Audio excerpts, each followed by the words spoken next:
जय श्री राधा, जय श्री कृष्णा। आप सभी प्रिय दर्शकों का हमारे चैनल आई एम एस्ट्रो गुरु जी में बहुत बहुत स्वागत है। प्रिय दर्शकों, जैसा कि आज का विषय है कि ग्रहों का रिश्तेदारों से संबंध, अर्थात हमारे जो घर परिवार में हमारे रिलेटिव्स हैं, हमारे परिजन हैं, हमारे अपने हैं, उनका भी किसी न किसी ग्रह से संबंध अवश्य है। या दूसरे शब्दों में कहें कि ये जो हमारे रिश्ते हैं, सांसारिक रिश्ते हैं, ये भी किसी न किसी ग्रह से संबंध अवश्य रखते हैं। कहने का मतलब कि हमारे बीच में ही सारे ग्रह हैं, लेकिन हम उन्हें पहचान नहीं पाते हैं या जानते हुए भी अनजान बने रहते हैं। तो आइए जानते हैं कि कौन सा ग्रह किस रिश्ते का प्रतिनिधित्व करता है या कौन सा ग्रह किस रिश्ते का कारक होता है। सबसे पहले चर्चा करेंगे ग्रहों के राजा सूर्य देव की। सूर्य देव रिश्तों में पिता से रिलेटेड हैं, अर्थात सूर्य देव पिता के कारक हैं। पिता से संबंध होता है सूर्य का।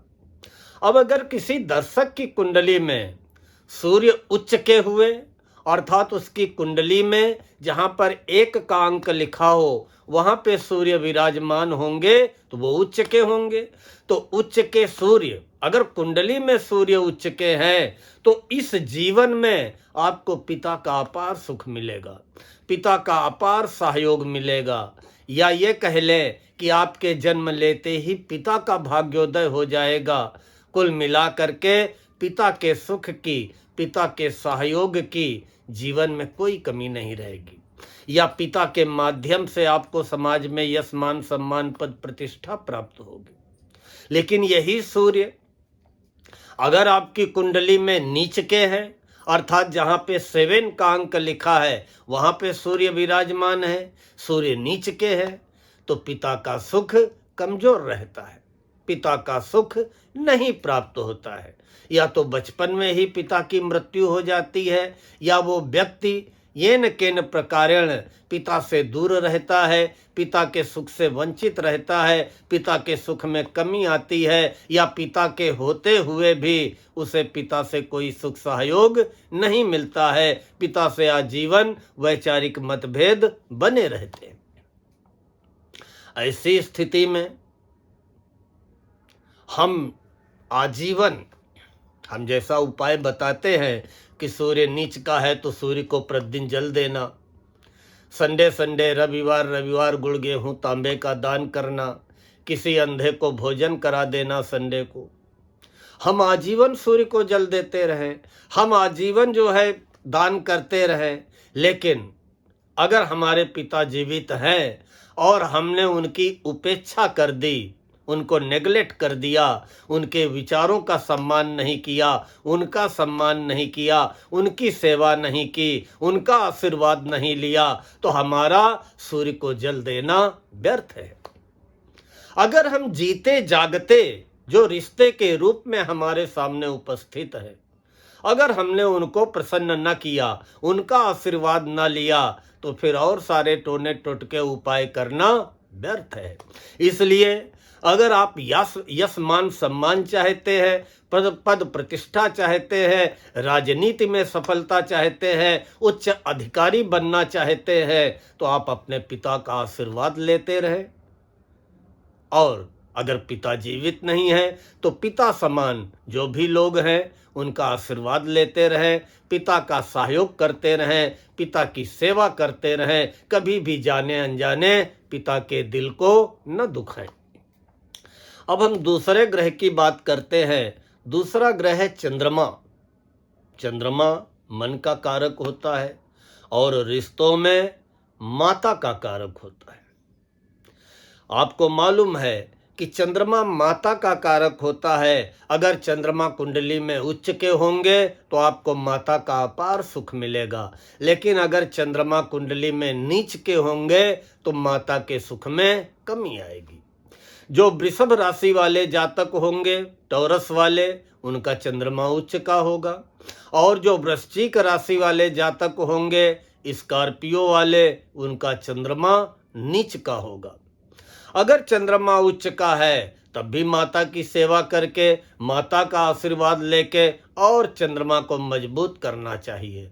लेकिन अगर चंद्रमा नीच का है, और हमने जैसा कि उपाय हम बताते हैं कि चांदी का चंद्रमा पहन लेना, हर सोमवार को दूध या चावल का दान करते रहना, लेकिन ये तभी सार्थक है जब हम अपनी माता का सम्मान करें, माता का आशीर्वाद लें, माता की सेवा करें, माता को प्रसन्न रखें। हम चांदी का चंद्रमा गले में पहने हैं, दूध चावल का दान कर रहे हैं और अपनी माता के दिल को दुखा रहे हैं, तो उस दान का और चांदी के चंद्रमा पहनने का कोई महत्व नहीं। इसलिए अगर माता का आशीर्वाद लेते रहे, माता को प्रसन्न कर सके, माता के दिल को ना दुखाया, तो जीवन भर चंद्रमा की कृपा बनी रहेगी। जो भी आप निर्णय लेंगे, क्योंकि चंद्रमा मन का कारक होता है और सूर्य आत्मा का कारक होता है,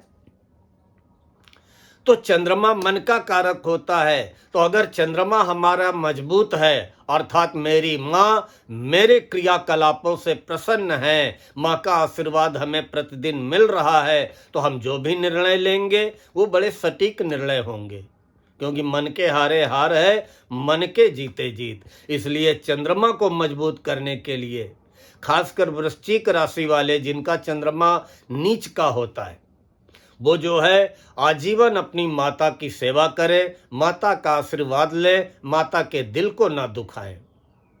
कभी भी उनका चंद्रमा उनके लिए अशुभ परिणाम नहीं लाएगा। माता का आशीर्वाद चंद्रमा के द्वारा मिलने वाले सभी अशुभ परिणामों से बचाएगा। अब बात करते हैं तीसरे ग्रह की, वो है मंगल। मंगल रिश्तों में भाई का कारक होता है। मंगल रिश्तों में भाई का कारक होता है। मकर राशि में मंगल उच्च के होते हैं और कर्क राशि में मंगल नीच के होते हैं। तो अगर जहां पे 10 का अंक लिखा है वहां पर कुंडली में मंगल है तो मंगल उच्च के होते हैं, और जिसके मंगल उच्च के होते हैं उसको भाइयों का सुख सहयोग मिलता है, भाइयों से मदद मिलती है, भाई मददगार होते हैं, भाई मुसीबत पे काम आने वाले होते हैं। लेकिन जिसका मंगल नीच का होता है तो उसके या तो भाई होते ही नहीं हैं, और अगर होते हैं तो उनसे कोई सुख सहयोग नहीं मिलता है, कोई मदद नहीं मिलती है, या भाइयों में लड़ाई झगड़ा बंटवारे को लेकर के लगा रहता है, भाइयों में अनबन बनी रहती है। तो ऐसी स्थिति में पता चला अगर मंगल नीच का है, हम अपने भाई का हक मार जाए, अपने भाई से लड़ाई झगड़ा करें, अपने भाई का दिल दुखाएं, तो मंगल नीच नहीं, वो तो महानीच हो जाएगा। और अगर मंगल उच्च का है, हम अपने भाई की मदद करते हैं, भाई की सलाह लेते हैं, भाई का आशीर्वाद लेते हैं, भाई की हर तरीके से भाई के साथ खड़े रहते हैं, तो मंगल उच्च का और उच्च हो जाएगा। इसलिए अगर मंगल नीच का है तो जो भी आप हनुमान मंदिर जाते हैं, लाल मसूर की दाल का दान करते हैं, रेवड़ी प्रवाहित करते हैं, वो तो ठीक है, लेकिन अपने भाइयों की मदद करें। अब अगर भाई बड़े हैं तो उनका आशीर्वाद लेते रहें, भाइयों का सुख सहयोग प्राप्त करते रहें, भाई की सलाह लेते रहें। भाई की सलाह से आगे बढ़ेंगे तो नीच मंगल की अशुभता नहीं प्राप्त होगी। अब अगले ग्रह की बात करते हैं। अगला ग्रह है बुध। बुध ग्रह रिश्तों में बेटी का कारक होता है, बहन का कारक होता है, बुआ का कारक होता है, साली व मौसी का कारक होता है। वैसे बुध व्यापार के भी कारक होते हैं, बुद्धि देने वाले, व्यापार कराने वाले बुध ग्रह होते हैं। बुध कन्या राशि में जहाँ पे 6 का अंक लिखा हो वहाँ बुध हो तो उच्च के होंगे। मीन राशि में बुध नीच के होते हैं, जहाँ पर 12 का अंक लिखा हो वहाँ पर बुध विराजमान होंगे तो नीच के होंगे। देखिए, अगर बुध आपका उच्च का है तो फिर आप जीवन में बहन का, बेटी का, साली का, मौसी का, बुआ का अपार सुख मिलेगा। जैसा आप सोचेंगे जीवन में वैसा ही आपकी बेटियां निकलेंगी, अपार सुख देने वाली बेटियां होंगी, माता पिता के नाम को आगे बढ़ाने वाली बेटियां होंगी, माता पिता के नाम को यश कीर्ति दिलाने वाली बेटियां होंगी। लेकिन यही बुध अगर नीच के होंगे तो फिर आप अपनी बेटी के क्रियाकलापों से या बहन के व्यवहार से या मौसी साली बुआ के व्यवहार से चिंतित रहेंगे, परेशान रहेंगे। अगर आपका बुध आप नीच का है तो आपकी बेटी दुखी स्थिति में रहेगी, लगेगा कि हमारी बेटी दुख में है, कष्ट में है, या मेरी बहन दुख में है, कष्ट में है। तो इसलिए अगर हमें अपने बुध को उच्च करना है, बहुत लोग कहते हैं कि हमें व्यापार में घाटा हो रहा है, मेरा व्यापार सही नहीं चल रहा है, तो अरे आप अपने बुध को सही करिए। और बुध को सही करने के लिए, बुद्धि को सही करने के लिए, व्यापार को सही करने के लिए जो जीते जागते रिश्ते हमारे आपके बीच में हैं उनकी मदद करिए, उनकी सेवा करिए, व्यापार सही हो जाएगा, घाटा दूर हो जाएगा, बुध सही हो जाएगा। लेकिन बहन का, बेटी का, मौसी का, बुआ का, साली का इनके दिल ना दुखाएं। अगर बुध नीच का है, आप बहन बेटी ये जो रिश्ते हैं इनकी मदद करते रहें, इनका सम्मान करते रहें, इनका आशीर्वाद लेते रहें, आपका बुध अर्थात व्यापार ठीक हो जाएगा। अगला ग्रह बृहस्पति। देवगुरु बृहस्पति रिश्ते में दादा व नाना के कारक होते हैं। दादा का मतलब बाबा से, ग्रैंडफादर। तो बृहस्पति दादा व नाना के कारक होते हैं।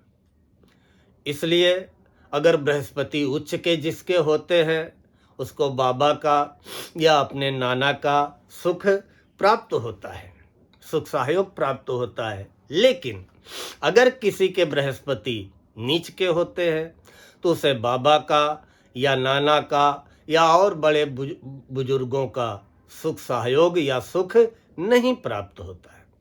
इसलिए बड़े सौभाग्य की बात है कि अगर किसी के ग्रैंडफादर जीवित हों, बाबा या उसके नाना जीवित हों, तो उनकी आप मदद करें, उनकी सेवा करें, उनका आशीर्वाद लेते रहें। अगर बाबा ने और नाना ने आशीर्वाद दे दिया तो आपके देव गुरु बृहस्पति भले ही कुंडली में नीच के हों, क्योंकि गुरु बृहस्पति मकर राशि में नीच के होते हैं और कर्क राशि में उच्च के होते हैं। तो भले ही आपके देवगुरु बृहस्पति कुंडली में नीच के हों, लेकिन अगर आप अपने बाबा का, नाना का आशीर्वाद लेते रहे तो देवगुरु बृहस्पति की अशुभता में कमी आ जाएगी। अब हम शुक्र की बात कर रहे हैं। शुक्र ग्रह रिश्तों में पत्नी का या प्रेमिका का कारक होता है।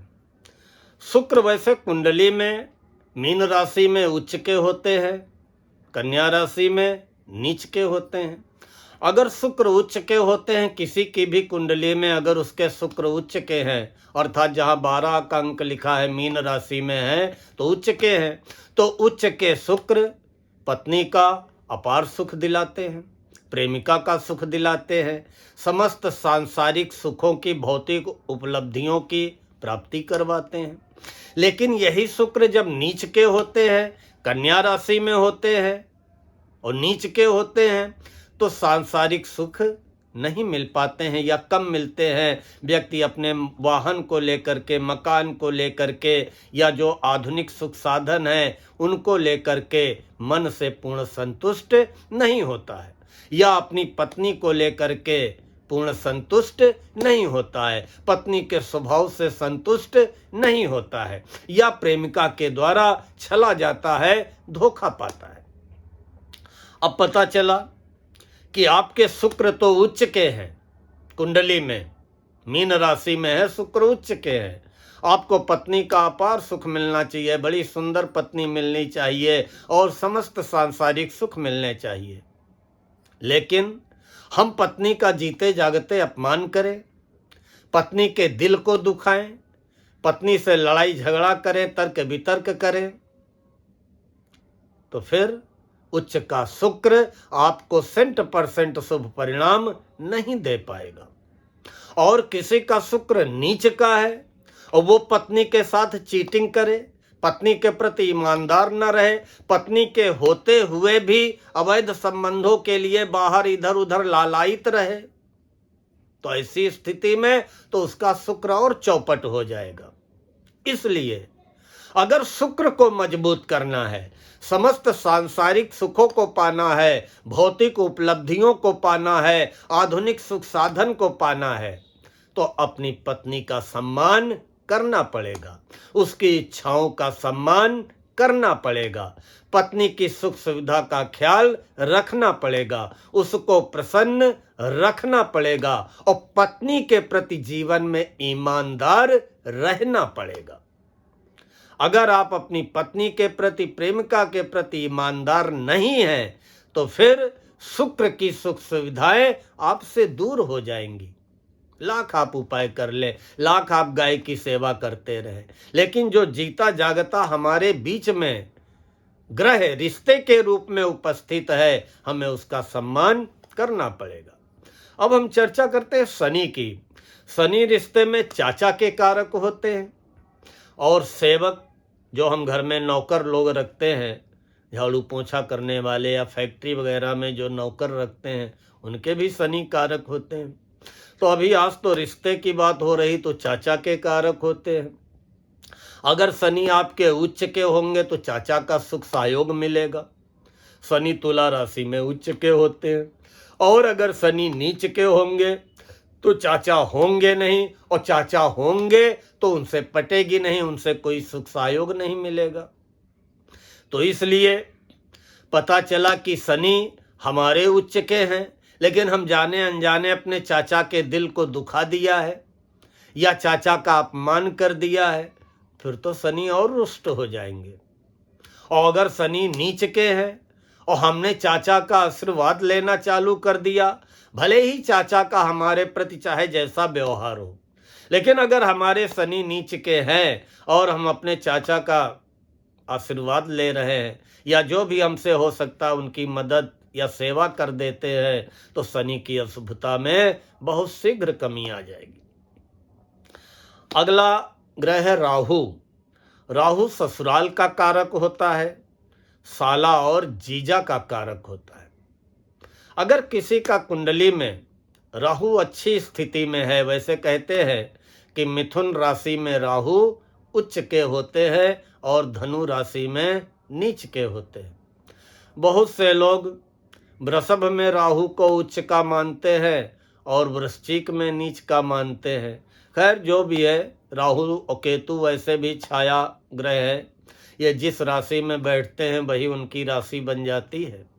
लेकिन अगर आपको ससुराल को लेकर के कोई दिक्कत आ रही, क्योंकि राहु ससुराल के कारक होते हैं, बहुत लोगों के हमारे पास फोन आते हैं कि हम अपने जो है ससुराल से परेशान हैं, हमारी पत्नी को तो ससुराल वाले ही भड़काते रहते हैं। तो अगर कोई अपनी ससुराल को लेकर के परेशान है या अपने साले के स्वभाव से चिंतित है या अपने बहनोई के जीजा के स्वभाव से चिंतित है, तो राहु को प्रसन्न करे। और अगर राहु डिस्टर्ब है, अर्थात डिस्टर्ब कब होंगे कि हम ससुराली जनों का दिल दुखा दें, अपने ससुराल वालों को वो सम्मान न दे जिस सम्मान के वो हकदार हैं। तो अगर ससुराल वाले हमारे स्वभाव से परेशान होंगे या हमारा साला या हमारा बहनोई हमारे स्वभाव को लेकर के परेशान होगा, या हम अपने साले का बहनोई का दिल दुखाएंगे, ससुराल वालों का दिल दुखाएंगे, तो राहु हमें फिर बिल्कुल चौपट कर देंगे। क्योंकि राहु का काम है एकाएक व्यक्ति को अर्श से फर्श पे पहुंचा देते हैं और फर्श से अर्श पे पहुंचा देते हैं। तो इसलिए हमें राहु के अंतर्गत ये जो रिश्ते आते हैं, ससुराल, साला और जीजा, इन रिश्तों का सम्मान करना चाहिए और जो भी हो सके इनकी मदद, सेवा, सहयोग करना चाहिए। इनके दिल को अगर नहीं दुखाएंगे तो राहु की अशुभता जीवन में कभी नहीं आएगी। अब हम बात करते हैं केतु। केतु रिश्तों में संतान का कारक होता है, खासकर पुत्र का, लड़के का। और बहुत इंपॉर्टेंट विषय है कि बहुत लोगों का फोन आता है कि हमारा लड़का सही रास्ता नहीं चलता है, मेरा लड़का मेरा कहना नहीं मानता है, मेरा लड़का गलत दिशा की ओर जा रहा है, मेरा लड़का मुझे तड़ातड़ बराबर जवाब देता है, पंडित जी मैं क्या करूं? तो स्वाभाविक है कि अगर केतु कुंडली में अच्छी स्थिति में है, अर्थात अपनी मित्र राशि में है या अपनी उच्च राशि में है, शुभ ग्रह की राशि में है, तब तो ठीक है। अदरवाइज अगर केतु आपके पीड़ित है कुंडली में, तो संतान का सुख नहीं मिलेगा। इसलिए केतु को प्रसन्न करने के लिए पहले तो हम अपने संतान को देखें। अगर हम अपनी संतान को सताते हैं, संतान का दिल दुखाते हैं, तो केतु रुष्ट हो जाएंगे। या हमारी संतान हमारे अनुसार आचरण नहीं कर रही है, जैसा हम चाहते हैं वैसा संतान हमें जो है हमारे प्रति व्यवहार नहीं कर रही है, या संतान हमारे मनोनुकूल आचरण नहीं कर रही है, तो हमें केतु को प्रसन्न करना पड़ेगा, केतु को खुश करना पड़ेगा। कई बार हमने बताया है कि संतान सुख के लिए केतु को प्रसन्न करे, और केतु को प्रसन्न करने के लिए जहां जब भी मौका मिले कुत्तों को खिलाना न छोड़े। व्यक्ति अपनी औलाद को बहुत प्यार करता है, लेकिन जिस दिन हम कुत्ते को भी औलाद जैसी भावना मन में ला करके उसको खिलाने पिलाने लगेंगे, तो हमारी बिगड़ी हुई औलाद भी लाइन पे आ जाएगी।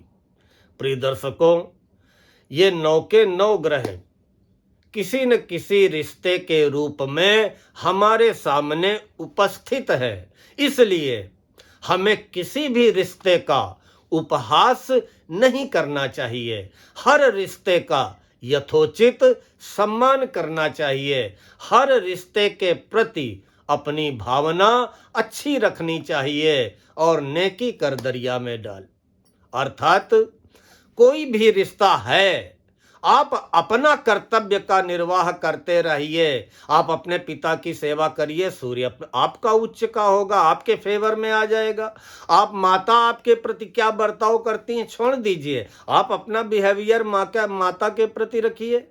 पिता का आशीर्वाद लेंगे, सूर्य सही होगा, माँ का आशीर्वाद लेंगे, चंद्रमा सही होगा, भाई को जो है प्रसन्न रखेंगे, मंगल सही होगा, बहन बेटी को खुश रखेंगे, बुध सही होगा, पत्नी को खुश रखेंगे, शुक्र सही होगा। तो कुल मिला करके हमें अपने ग्रहों को अनुकूल करने के लिए इन सारे जीते जागते रिश्तों का सम्मान करना है। प्रिय दर्शकों, अगर आप ये हमारे आपके बीच में जो जीते जागते रिश्ते हैं, इन रिश्तों का अगर हमने सम्मान कर लिया, इन रिश्तों के प्रति हमारा जो भी कर्तव्य है उसका सच्चे मन से निर्वहन कर लिया, इन रिश्तों को हमने खुश कर लिया अपनी सेवा से, अपने स्वभाव से, तो कोई भी ग्रह अशुभ होते हुए भी हमें जीवन में अशुभ परिणाम नहीं दे पाएगा। प्रिय दर्शकों, हमें विश्वास है कि आप सभी को आज का ये वीडियो पसंद आया होगा। अगर पसंद आया हो तो लाइक व कमेंट करते हुए आगे फॉरवर्ड अवश्य करें। जिन प्रिय दर्शकों ने अभी तक चैनल को सब्सक्राइब न किया हो, कृपया सब्सक्राइब अवश्य कर लें, बेल आइकन जरूर दबा दें, ताकि आगे आने वाले वीडियोज के नोटिफिकेशन आपको बराबर प्राप्त होते रहे। अतिशीघ्र मिलते हैं अगले वीडियो में, तब तक के लिए आप सभी को जय श्री राधा, जय श्री कृष्ण।